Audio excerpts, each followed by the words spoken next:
പിന്നെ രണ്ട് ഭാഗമുണ്ട്. ഒന്ന് സനദാണ്, അത് നമുക്ക് ഹദീസ് കിട്ടിയ പരമ്പരയെ കുറിക്കുന്നുവെങ്കിൽ രണ്ടാമത്തത് മത്തിനാണ്, ആ പരമ്പരയിലൂടെ കിട്ടിയ ആശയമാണ് മത്തിന് എന്നതുകൊണ്ട് ഉദ്ദേശിക്കപ്പെടുന്നത്. ഈ രണ്ടിനെ കുറിച്ചും പണ്ഡിതന്മാര് പറഞ്ഞു ഗവേഷണം നടത്തിയിട്ടേ സ്വീകരിക്കാൻ പറ്റുള്ളൂ. എന്താ ഗവേഷണം? ആദ്യമായി അവർ പറഞ്ഞു സനദ് സ്വീകാര്യയോഗ്യമാകണം എന്ന് പറഞ്ഞാൽ എന്താണ്? അള്ളാഹുവിന്റെ റസൂലിൽ നിന്ന് കേട്ട ആളുകളെയൊക്കെ പരിശോധിക്കണം. അള്ളാഹുവിന്റെ റസൂലിൽ നിന്ന് കേൾക്കുന്ന ആളുകൾ അത് സഹാബിമാരാണ്, അവരെ കുറിച്ച് പരിശോധിക്കൊന്നും ചെയ്യേണ്ടതില്ല. കാരണം സഹാബാക്കൾ മുഴുവൻ നീതിമാന്മാരാണ്. സഹാബത്തിനെ കുറിച്ച് ഇപ്പൊ നബിയിൽ നിന്ന് ആദ്യം കേൾക്കുക സഹാബിയാണ്. സനദിന്റെ തുടക്കത്തിൽ സഹാബി ഉണ്ടാവുക. ഇപ്പൊ ഉദാഹരണമായി അൻ നബി ഹുറൈറ റളിയല്ലാഹു അൻഹു അനിൻ നബി സല്ലല്ലാഹു അലൈഹി വസല്ലം, അബൂ ഹുറൈറ റളിയല്ലാഹു അൻഹുവിൽ നിന്ന് ഒരാൾ കേട്ടു, അബൂ ഹുറൈറ റളിയല്ലാഹു അൻഹു നബി സല്ലല്ലാഹു അലൈഹി വസല്ലമിൽ നിന്ന് കേട്ടു. അപ്പൊ നബിയിൽ നിന്ന് കേട്ട പരമ്പരയുടെ ആദ്യത്തെ കണ്ണി അബൂ ഹുറൈറ റളിയല്ലാഹു അൻഹുവാണ്. അദ്ദേഹത്തെ പരിശോധിക്കേണ്ടതില്ല. അദ്ദേഹം അടക്കമുള്ള ഒട്ടേറെ സഹാബിമാരുണ്ടാവും ഇങ്ങനെ ഈ സനദിന്റെ തുടക്കത്തിൽ. അവര് നീതിമാന്മാരാണോ അല്ലെങ്കിൽ അവർക്ക് വല്ല പ്രശ്നമുണ്ടോ എന്ന പരിശോധന പണ്ഡിത ലോകത്തില്ല. കാരണം അള്ളാഹു സർട്ടിഫിക്കറ്റ് കൊടുത്തിട്ടുള്ള മാന്യദേഹങ്ങളാണ് സഹാബാ കിറാം റളിയല്ലാഹു അൻഹും. അള്ളാഹു അവരെയും തൃപ്തിപ്പെട്ടിരിക്കുന്നു, വറദൂ അൻഹു, അവർ അള്ളാഹിനെയും തൃപ്തിപ്പെട്ടിരിക്കുന്നു. പടച്ചവന്റെ കൃത്യമായ സർട്ടിഫിക്കറ്റ് നേടിയിട്ടുള്ള മഹാന്മാരാണ്. അതുകൊണ്ട് ഇനി അവരെ ചരിത്രം പരിശോധിക്കേണ്ടതില്ല. എന്നാൽ സഹാബിയിൽ നിന്ന് കേട്ടൊരാളുണ്ടാവും, അയാൾക്കാണ് താബിഈ എന്ന് പറയുന്നത്. അയാളിൽ നിന്ന് കേട്ടൊരാള്, അയാളിൽ നിന്ന് ആര് കേട്ടു, അദ്ദേഹത്തിൽ നിന്ന് ആര് കേട്ടു, അവിടുന്ന് ആര് കേട്ടു. അങ്ങനെ ഒരു ഹദീസ് റിപ്പോർട്ട് ചെയ്യുന്ന ഒരു മുഹദ്ദിസ്, ഒരു പണ്ഡിതൻ എന്നോട് ഇന്ന ആള് പറഞ്ഞു എന്നതുവരെ, ആ പണ്ഡിതന് ലഭിച്ചതുവരെ ഇടക്ക് വന്നിട്ടുള്ള ഓരോ ആളുകളെയും ചേർത്തുകൊണ്ടുള്ള കണ്ണിക്കാണ്, ആ ചങ്ങലക്കാണ് സനദ് എന്ന് പറയുന്നത്. അതിലുള്ള ഓരോ വ്യക്തികളെയും പണ്ഡിതന്മാര് പരിശോധിക്കാൻ തീരുമാനിച്ചു. അങ്ങനെ പരിശോധിച്ചിട്ട് ആ കണ്ണികളിൽ ഏതെങ്കിലും ആളുകൾ വിശ്വസ്തരായ ആളുകൾ അല്ലെങ്കിൽ വിശ്വസിക്കാൻ കൊള്ളാത്തവരുണ്ടെങ്കിൽ, ഹദീസിന്റെ വിഷയത്തിൽ ദീനിന്റെ കാര്യത്തിൽ കളവ് പറയുന്ന ആളുകളുണ്ടെങ്കിൽ, ദുർനടപടിക്കാരുണ്ടെങ്കിൽ, അതേപോലെ തന്നെ പഴച്ച കക്ഷികളുടെ വിശ്വാസം ഉൾക്കൊണ്ട ആളുകളുണ്ടെങ്കിൽ, അങ്ങനെയൊക്കെയുള്ള പോരായ്മകളുള്ള ആളുകളുണ്ടെങ്കിൽ അവരെയൊക്കെ കണ്ടെത്തി പരിശോധനയ്ക്ക് വിധേയമാക്കിയിട്ട് അത്തരത്തിൽ ന്യൂനതകളും പോരായ്മകളുമുള്ള കക്ഷികൾ ആ ഹദീസിന്റെ കണ്ണിയിൽ വന്നിട്ടുണ്ടെങ്കിൽ ആ ഹദീസ് സ്വീകാര്യമല്ലാത്ത ഹദീസിന്റെ, തിരസ്കരിക്കപ്പെടുന്ന ഹദീസിന്റെ വകുപ്പിലാണ് എണ്ണുന്നത്. നേരെ മറിച്ച് പരമ്പരയിലുള്ള മുഴുവൻ ആളുകളും വിശ്വസ്തരാണ്, തകരാറൊന്നുമില്ലെന്നാണ് തെളിയിക്കപ്പെട്ടിട്ടുള്ളതെങ്കിൽ അവർ റിപ്പോർട്ട് ചെയ്ത ആശയം സ്വീകരിക്കപ്പെടുന്ന മഖ്ബൂലായ ഹദീസിന്റെ ഗണത്തിലാണ് ഉൾപ്പെടുന്നത്.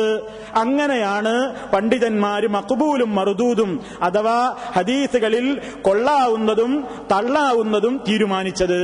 ഇതിന്റെ അടിസ്ഥാനത്തിലാണ് സുഹൃത്തുക്കളെ നമ്മൾ ഹദീസിനെ കുറിച്ച് വിശകലനം ചെയ്യുമ്പോൾ ഇത് സ്വീകാര്യമല്ലാത്ത ഹദീസാണ്, ഇത് തള്ളപ്പെടേണ്ട ഹദീസാണ് എന്ന് പറയുന്നത്. അതല്ലാതെ നമ്മളൊരു സ്ഥലത്ത് മീറ്റിംഗ് കൂടിയിട്ട് നമുക്കിഷ്ടമില്ലാത്ത ഹദീസുകളൊക്കെ തള്ളാൻ തീരുമാനിച്ചതല്ല, നമുക്ക് താല്പര്യമില്ലാത്ത ഹദീസ് കണ്ടപ്പോൾ അത് ലഈഫാക്കിയതല്ല, നമുക്ക് താല്പര്യമില്ലാത്ത ഹദീസ് കണ്ടപ്പോൾ അത് കള്ള ഹദീസ് എന്ന് നമ്മൾ മുദ്ര കുത്തിയതല്ല. ഈ വിഷയത്തിൽ അവഗാഹം നേടിയിട്ടുള്ള ബഹുമാന്യന്മാരായ പണ്ഡിതന്മാര് വളരെ കാലത്തെ അധ്വാനത്തിന്റെയും പരിശ്രമത്തിന്റെയും ഫലമായി അവർ നേടിയെടുത്ത് കടഞ്ഞെടുത്ത വിജ്ഞാനത്തിന്റെ ഏറ്റവും വലിയ പ്രതിഫലനം അവർ കിതാബുകളിൽ രേഖപ്പെടുത്തി വെച്ചിട്ടുണ്ട്. അതാണ് അസ്മാഉർ റിജാൽ എന്ന പേരിൽ ധാരാളം ഗ്രന്ഥങ്ങൾ കാണാം. എന്താ അസ്മാഉർ റിജാൽ എന്ന് പറഞ്ഞാൽ? ഒരു ലൈബ്രറി മുഴുവൻ നിറച്ചു വെക്കാവുന്ന നിലക്ക് 10,000-കണക്കിന് കോപ്പികളുള്ള ഗ്രന്ഥങ്ങൾ നമുക്ക് കാണാം ലൈബ്രറികളിൽ. അതിൽ മുഴുവൻ എന്താ വിഷയം? അസ്മാഉർ റിജാൽ എന്ന് പറഞ്ഞാൽ ഇവിടെ റിജാൽ കൊണ്ട് ഉദ്ദേശിക്കുന്നത് ആ കണ്ണിയായിട്ട് അറിയപ്പെടുന്ന റിജാലുകളുടെ പേരുകളാണ്.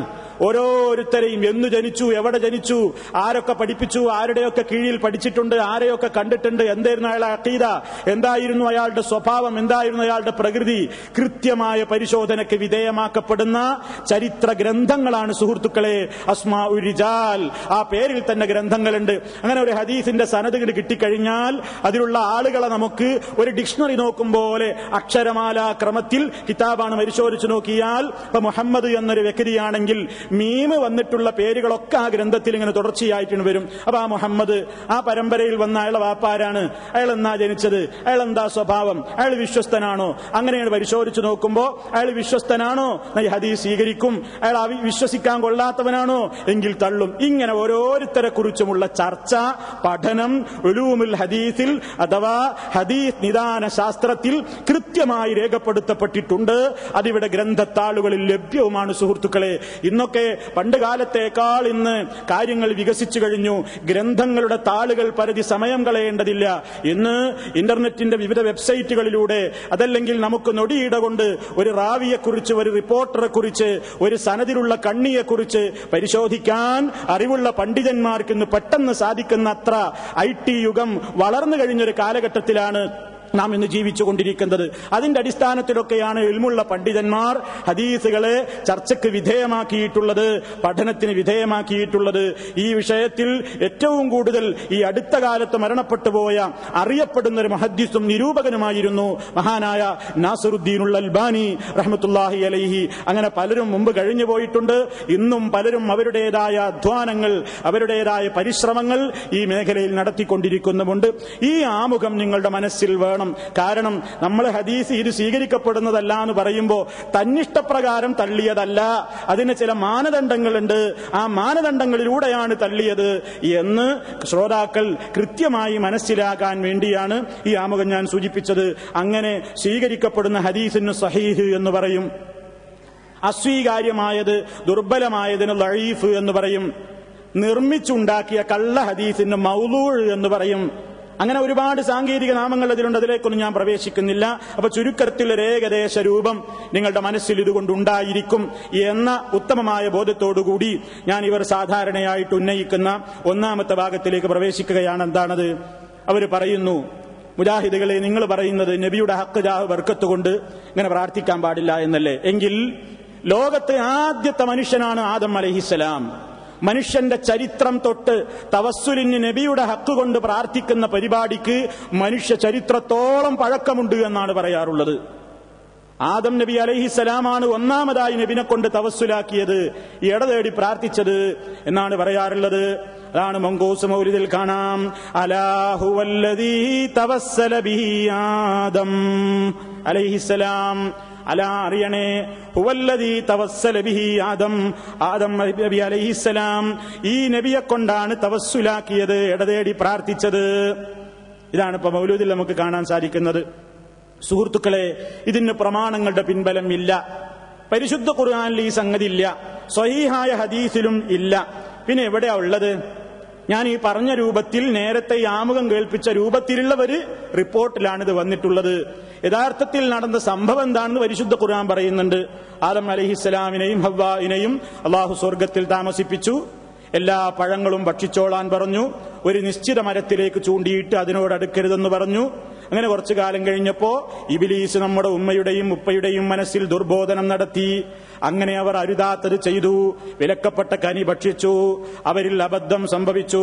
അബദ്ധം ബോധ്യമായപ്പോൾ അള്ളാഹു ആ അബദ്ധം അവരെ ബോധ്യപ്പെടുത്തി കൊടുത്തപ്പോൾ അവർ അള്ളാഹുവിനോട് ദുആ ചെയ്തു.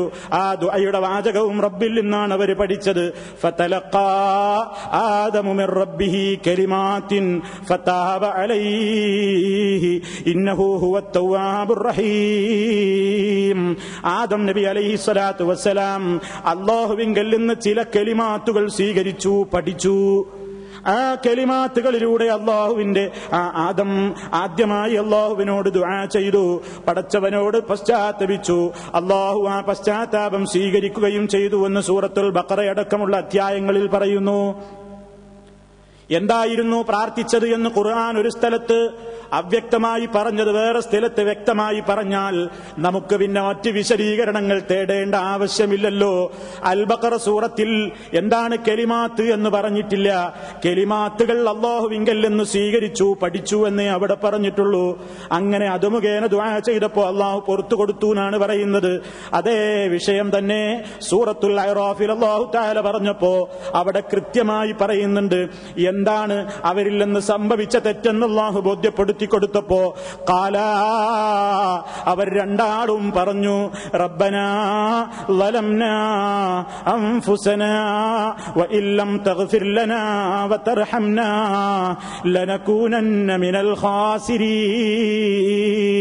അവർ രണ്ടാളും അല്ലാഹുവിനോട് ദുആ ചെയ്തു, റബ്ബനാ, ഞങ്ങളുടെ റബ്ബേ, ളലംനാ അൻഫുസനാ, ഞങ്ങളോട് തന്നെ അക്രമം പ്രവർത്തിച്ചിരിക്കുന്നു, വഇല്ലം തഗ്ഫിർ ലനാ, നീ ഞങ്ങൾക്ക് പുറത്തു തന്നിട്ടില്ലെങ്കിൽ, വതർഹംനാ, നീ ഞങ്ങളോട് കരുണ കാണിക്കുകയും ചെയ്തിട്ടില്ലെങ്കിൽ, ലനകൂനന്ന മിനൽ ഖാസിരീൻ, ഞങ്ങൾ പരാജയപ്പെട്ട ആളുകളുടെ കൂട്ടത്തിൽ പെടുമല്ലോ. അതുകൊണ്ട് നീ ഞങ്ങൾക്ക് റഹ്മത്ത് ചെയ്യണം, നീ ഞങ്ങൾക്ക് മഗ്ഫിറത്ത് അരുളണം എന്ന് അവർ രണ്ടാളും അല്ലാഹുവിനോട് ദുആ ചെയ്തു എന്ന് സൂറത്തുൽ അഅറാഫിൽ അല്ലാഹു പറയുന്നു. അപ്പൊ ഇനി സംശയിക്കേണ്ട കാര്യമില്ല, ആദം ചില കലിമാത്തുകൾ